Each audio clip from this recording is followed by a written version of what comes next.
हमले के बाद भारत ने यह साफ कर दिया कि आतंकियों और उनके आकाओं को इसकी एक बहुत बड़ी कीमत चुकानी होगी और इसका संकेत प्रधानमंत्री मोदी के एक्शन में भी साफ साफ दिखाई दिया। प्रधानमंत्री नरेंद्र मोदी ने तीनों सेनाओं को फ्री हैंड दे दिया, जिसके बाद पाकिस्तान की सांस हलक में अटकी है। पाकिस्तान को इस बात का खौफ है कि किसी भी वक्त भारत उस पर हमला कर सकता है। किसी भी वक्त जल थल नभ से एक साथ पाकिस्तान स्पॉन्सर्ड आतंकियों और उनके टेरर कैंप पर आक्रमण होगा। और इसी बीच भारतीय नौसेना ने अपनी ताकत का प्रदर्शन करते हुए एक्स पर एक शक्तिशाली पोस्ट साझा किया है। भारतीय नौसेना का यह पोस्ट पाकिस्तान के लिए क्लियर मैसेज है कि भारत किसी भी चुनौती का सामना करने के लिए पूरी तरीके से मुस्तैद है। इंडियन नेवी ने यह साफ कर दिया है, तैयार हैं हम। इसके साथ ही लिखा है, fueling the maritime might, no mission too distant, no sea too vast. इस पोस्ट में फ्लीट सपोर्ट और any time, anywhere, anyhow जैसे हैशटैग नौसेना की लॉजिस्टिक ताकत और हर एक परिस्थिति में कार्रवाई की क्षमता की तरफ इशारा करते हैं। भारतीय नौसेना ने पाकिस्तान को सीधी चेतावनी दी है कि ना तो कोई दुश्मन उसकी रेंज से दूर है और ना ही कोई मिशन। भारतीय नौसेना ने कहा कि कोई भी समंदर इतना विशाल नहीं कि हम वहां तक पहुंच ना पाए। यह पोस्ट न केवल भारतीय नौसेना की समुद्री ताकत को दर्शाता है, बल्कि पहलगाम हमले के बाद बढ़ते हुए तनाव के बीच एक मजबूत संदेश भी देता है।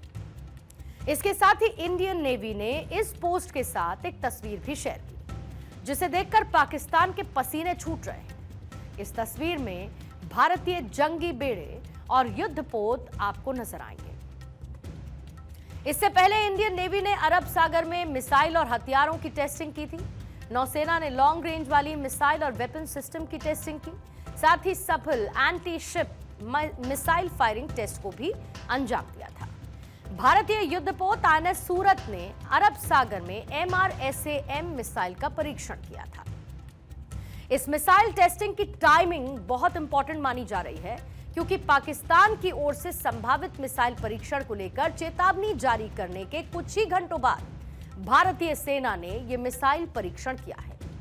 एक तरफ जहां पर भारतीय नौसेना एक्शन मोड में है, तो दूसरी तरफ भारत के कड़े रुख के बाद पाकिस्तान घबरा गया है और सीमा पर संघर्ष विराम समझौते का उल्लंघन कर रहा है, यानी कि सीज फायर को वायलेट कर रहा है। पाकिस्तान ने LOC के बाद अब इंटरनेशनल बॉर्डर पर भी फायरिंग की। इसके साथ पाकिस्तान आर्मी ने इंटरनेशनल बॉर्डर पर कई पोस्ट को खाली कर दिया है। पाकिस्तानी सेना ने इन पोस्ट से अपने झंडे भी हटा लिए हैं। कठुआ के परगवाल इलाके में ये पोस्ट खाली कर दी गई। किस तरीके से पाक आर्मी चीफ जनरल असीम मुनीर की फौज में भारतीय एक्शन का डर है और इंडियन आर्मी के बॉर्डर क्रॉस करने का भी पाकिस्तान को डर सता रहा है। मतलब साफ है कि जिस तरीके से पीएम मोदी ने तीनों सेनाओं को फ्री हैंड दे दिया, उसके बाद पाकिस्तान की हालत खस्ता है।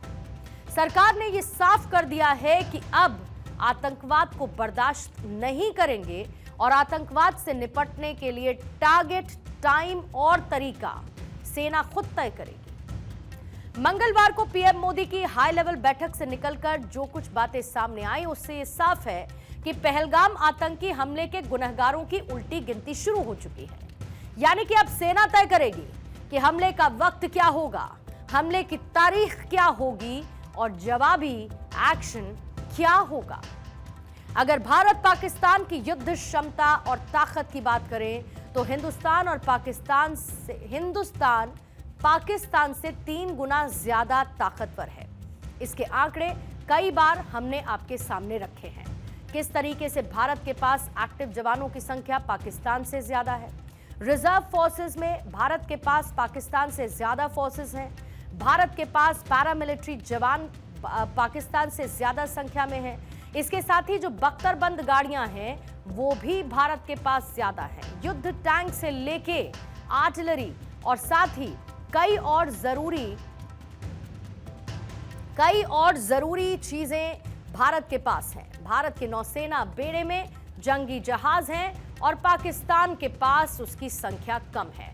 एयरक्राफ्ट कैरियर के मामले में भारत के आगे पाकिस्तान कहीं पर भी नहीं टिकता है और यह है हिंदुस्तान की ताकत, जिसके आगे भारत के सामने पाकिस्तान कहीं पर भी टिकता हुआ नजर नहीं आता है।